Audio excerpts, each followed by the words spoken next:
The jury said, yes, he was libeled and slandered. We're not going to talk about that a bunch today. I want to get into the waterfront of world events and where Jesse thinks the planet is going. Jesse, we're going to break in a moment. Thanks for coming on, Governor. But first off, what are some of the things you want to get to when we come back? Oh, I don't really care, Alex. You know, with you, I'll talk any subject that you pretty much want to talk to me about. If you want to talk about the trial, we can talk about the trial. Whatever thing you want to discuss is fine with me.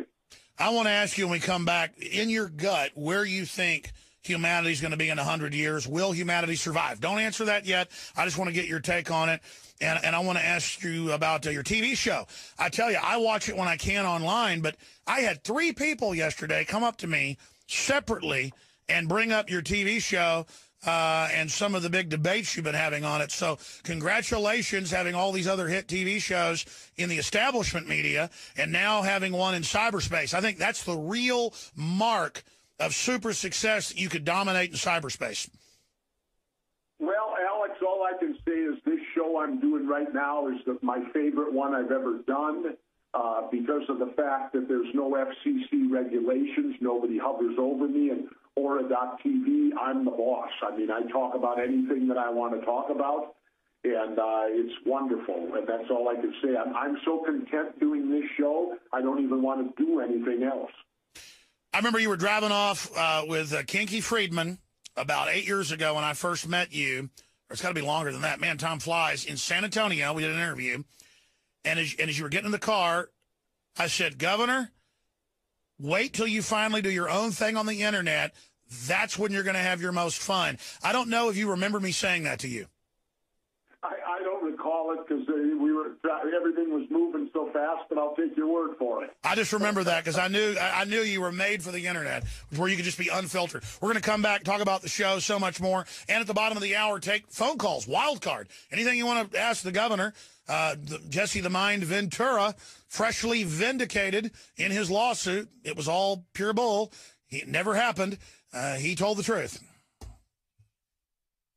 I love powerful broadcast, and I think we had one of the most powerful interviews with Ron Paul earlier, where he came out and said they lied about 9/11, the 28 pages where he dropped a bunch of other big bombshells. I love to see Ron Paul getting more hardcore. And now we got somebody who's always hardcore and will always tell you what he really thinks. You know, there's probably 10% of things that Jesse Ventura believes that I don't agree with. I could care less because he says what he really thinks. He's honorable. He doesn't lie. He's the real deal. Everything he's ever told me, he's done. Everything he's ever told me has turned out to be true. And as you get older, you learn what a rare thing that is. And I'm not, again, kissing his butt. We were talking about honor in the last hour and being honorable and how really that's the most valuable thing you can have in this world. It's kind of like Tony Montana says in Scarface, there's only 2 things I got in this world, and that's my word and my huevos. And I won't break them for anybody. And so that's why I really love Jesse Ventura, because he is the real McCoy, a real-life John Wayne character. Jesse, it's great to have you here with us, Governor. Great to be on again, Alex. It's fall, and, of course, I don't know when I'll head across the grid again because, you know, my second home down there was really devastated. And I want to make a correction so that people understand that our mainstream media really doesn't do their homework. Baja was not hit by a hurricane. Baja was hit by a typhoon. That's right. It's in the Pacific. Yes. A hurricane is only in the Atlantic Ocean. A typhoon is in the Pacific Ocean. But mainstream media seems to have lost sight of that fact because I know that from being in the Navy. I was taught that in the United States Navy, that in the Pacific it's a typhoon. But getting back to Baja, it was devastated. And what bothers me is you don't even hear about it on the news. All they do is make light stories like, oh, a bachelorette party was interrupted by the hurricane that hit Baja.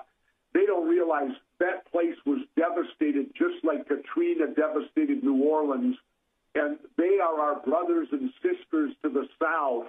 Why aren't we helping them instead of worrying about waging war in the Middle East? There, I've gotten off my pulpit. No, I'm glad you brought that up because I remember watching the news and it just clicked. I didn't even catch that when Baja was getting smashed by a typhoon. I mean, you learned that in like 7th grade or whatever when they have a little bit of meteorology in science class, that Hurricanes are in the Atlantic. Typhoons are in the Pacific. Typhoons rotate the opposite direction. They can get up to 100 miles an hour faster. I mean, and I remember meteorologists on the news calling it a hurricane. That had to be on purpose, Jesse. Oh, I don't know if it's on purpose. I just think it's ignorance. I just think that they're not that deep into it anymore, and that word has overtaken, that hurricane's overtaken typhoon. It's really here nor there, but the main thing is this, Alex, is why aren't we helping these people down there? I don't see anything on television. I don't see anybody coming forward and saying, you know, there's devastating. These people have lost everything down there, a lot of them. I mean, I'm fortunate. I've gotten word that my house has withstood it. You know, I live off the grid, though. The cities are the places that have really been nailed down there. And all the people in this country that enjoy vacationing down there, they enjoy the life down there. Come on, step up to the plate, and let's look to support the Red Cross and other things that are needed down in the Baja very badly right now. Yeah, there hadn't even really been a lot of coverage of that, but I know it happened. There's been none. They let it pass right by and hummed it, and that's all you hear from it. You know, now that I think about it, that's pretty rare for the West Coast to get hit by a typhoon, and it's strange that they didn't talk more about that. Well, they certainly haven't done anything with it, you know, as far as relief or anything like that. The word I'm getting, though, is that the people are being vigilant. They're doing great down there. And I've lived there for now 8 years, and I have no doubt in my mind, of course, they're going to survive it. They're survivors down there. They don't worry about what Wall Street's doing today. They worry about, am I going to have food on my table tomorrow? You know, it's much more prevalent than what Wall Street's doing. But it's a lifestyle I love, Alex, there. I'm off my thing now. But anyway, let's move on to something I want to talk about. I find it astounding, Alex, that the Republicans, and you know I'm an equal opportunity disliker of both parties, but I find it astounding hypocrisy of the Republicans now accusing the Democrats of falling asleep at the wheel with ISIS. Excuse me, weren't they in charge when 9/11 occurred? And weren't they in charge when we invaded Iraq and created all of this disruption and instability over there? Here's my belief, Alex. They knew all along there was going to be an ISIS. All this stuff has been done on purpose to support the military-industrial complex and our war economy, which is what operates the United States of America today. We're an economy war-based. Well, Governor, I totally agree with you. And for 4 years, they've been funding them to attack the Syrian government. They've killed hundreds of thousands of people. Almost all the fighters are al-Qaeda. They've just renamed it to ISIS. They gave them 600 tons of weapons, as Senator Rand Paul exposed. And now they're saying, give up your rights. Al-Qaeda, ISIS, is about to kill you any minute when it's our own government in NATO that armed them. This has got to be the biggest whopper ever. I don't know how they're getting away with it.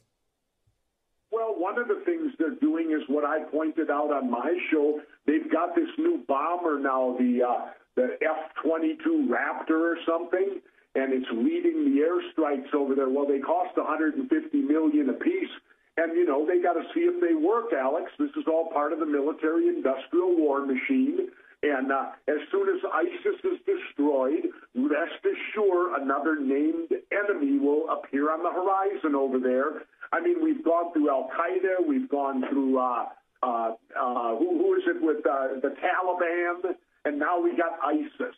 Well, as soon as they get rid of ISIS, they'll have some other fancy name for another group over there. My position is let's get the hell out of there. Oh, they've already created Khorasan. They've already got Khorasan out. Yeah, there you go. So they get the fourth one on the horizon now. I don't agree with everything Ronald Reagan did. I don't put Ronald Reagan on the pedestal that the Republicans do. But the one thing I did agree with him, way back when they attacked our Marine barracks in Lebanon and they killed literally 200 brave Marines serving in that foreign country of Lebanon, did Ronald Reagan avenge and go to war? No. He got the hell out of there. He did what they would call today cutting and running. Well, sometimes it's better to be prudent than to strike back in revenge right away. And right now, in my opinion, the best thing this country could do is get the hell out of the Middle East. Alex, I've said it before. Let's go back to Columbus. Remember Christopher Columbus? Yes. The guy who allegedly discovered the New World for the Anglo-Saxon European. What was he doing? He was on a mission to find an alternative route to India because he didn't want to go through the Middle East. Now, if Columbus was willing to defy science, because at that point they said the world was flat and you'd fall off the end of the earth, Columbus didn't care. He was willing to fall off the end of the earth not to go through the Middle East. Now, that was 500, 600, 700 years ago. Why haven't we learned from it? You're right. And look, the big corporations, they just want a place to drop bombs and make trillions of dollars, trillions in the Iraq and Afghan wars of the last 13 years. We've been bombing Iraq. Alex, it's all about the war culture of America today and supporting our military-industrial complex, because I guarantee you, as soon as they put down ISIS, there will be another enemy on the horizon. You've already mentioned that new one they got. It's incredible, and it's so formulaic. I had Ron Paul on earlier, and he's come out in support of Walter Jones and Congress's bill to release the 28 pages. I've talked to Jones and others. It does say clearly, even in the commission's report, that Saudi Arabia was involved and basically a stand-down was ordered. And Ron Paul basically said, yeah, we've been lied to about 9/11. Well, you've been saying that for 8, 9 years. I've been saying that since it happened. But I think that's a good thing, though, that more and more of this is coming out. And even the New York Post, that's been a group demonizing anybody that talks about 9/11 being staged or being covered up, they now have come out and said that there's a cover-up. What do you make of that? Well, certainly, I had Congressman Jones on my show, and I was astounded. I mean, I thought I was talking to someone in the Twilight Zone. Because the exact things he was saying is the things you and I and all of us have been harping on for almost a decade now. And I was astounded, and I warned him. I said, aren't you fearful of repercussions, that they're going to come after you with a sledgehammer? And he didn't feel that way. And I'm all for it, because he point-blank told me. He said these 28 redacted pages, he's read them. They have nothing to do with national security, nothing. So there's no reason they should be redacted. He said all they do is create a money trail that shows that the Saudis were the finances behind 9/11. And I bet if you continue that money trail, lo and behold, it could even report back to this country in some way, shape, or form. Well, if you ever become president, I hope you put Walter Jones in your cabinet, because he's a very honorable person, but he doesn't get all the attention Ron Paul does. Well, he's still elected in there, and so people need to pay attention to this guy, because as much as I admire Dr. Paul's now a civilian like me. And once you're a civilian, you have no power in the government. Right now, Congressman Jones is in that government, so therefore he has the power, of what it's worth, of actually still being in there. That's right. We're getting him on next week. All right, Governor Jesse. For how long he'll be there, I don't know. We got to support him. All right, coming back, Jesse Ventura, former Minnesota governor, fighting to promote liberty and a great awakening. Stay with us. Former Minnesota Governor Jesse Ventura is our guest. We'll put it up on screen for TV viewers. His popular online TV show is attracting big crowds. And, again, we'll tweet out the link at Real Alex Jones on Twitter as well. But going back to the governor in this short segment, we're going to open the phones up in the next segment for any question or comment. We don't censor your calls. We just ask that it's a quick question or a comment for the governor, not a diatribe like I would do. The toll-free number is 800-259-9231, 800-259-9231. Now, this is a short segment, Governor. I want to get into the police state with you. In your TV shows, you've warned about it for years. I've been talking about it forever. Armored vehicles, MRAPs being delivered to public schools, NSA spying. It's all for the American people. Now we learned in Albuquerque, where earlier this year they shot that unarmed homeless man and let a dog chew on his dead body, that as the police drove up the hill, we have the clip, they said, quote, "I'm going to shoot him right in the male member," says cop before executing him.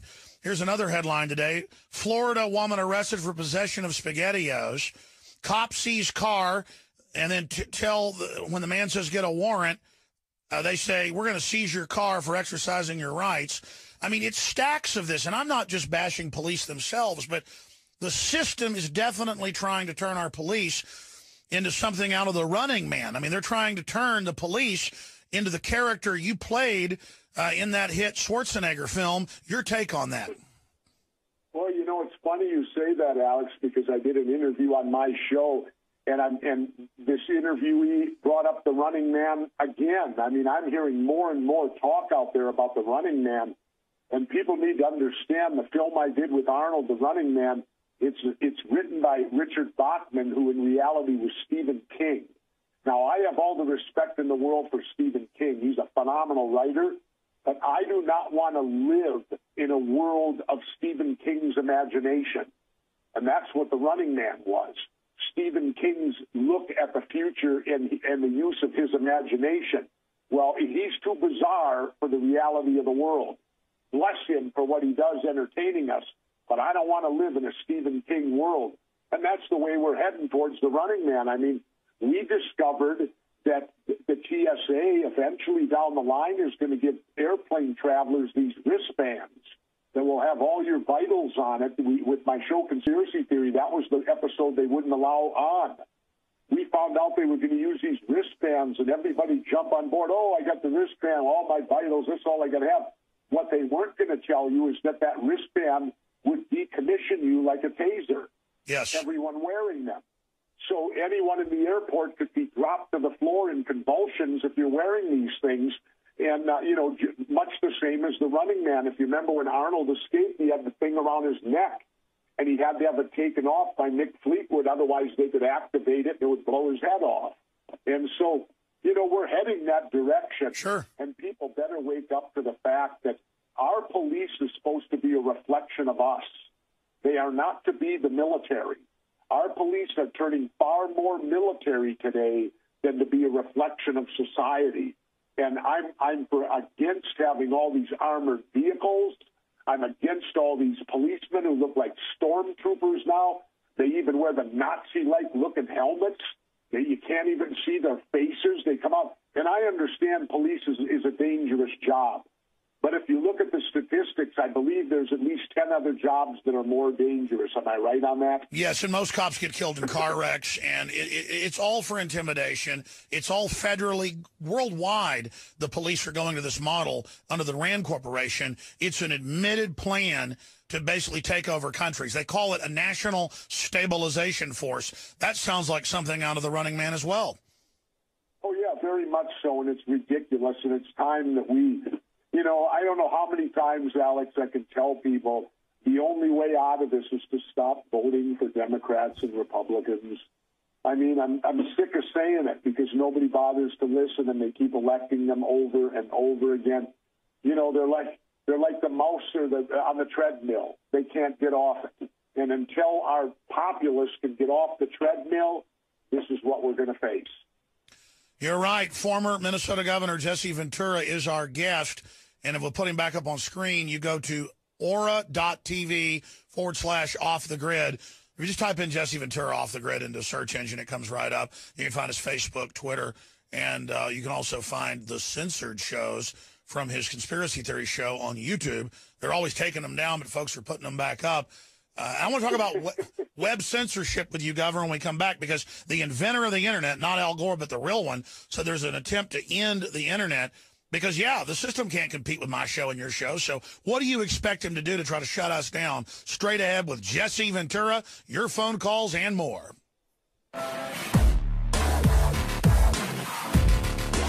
And some of the big debates you've been having on it. So congratulations having all these other hit TV shows in the establishment media and now having one in cyberspace. I think that's the real mark of super success that you could dominate in cyberspace. Well, Alex, all I can say is this show I'm doing right now is my favorite one I've ever done because of the fact that there's no FCC. And as you were getting in the car, I said, Governor, wait till you finally do your own thing on the Internet. That's when you're going to have your most fun. I don't know if you remember me saying that to you.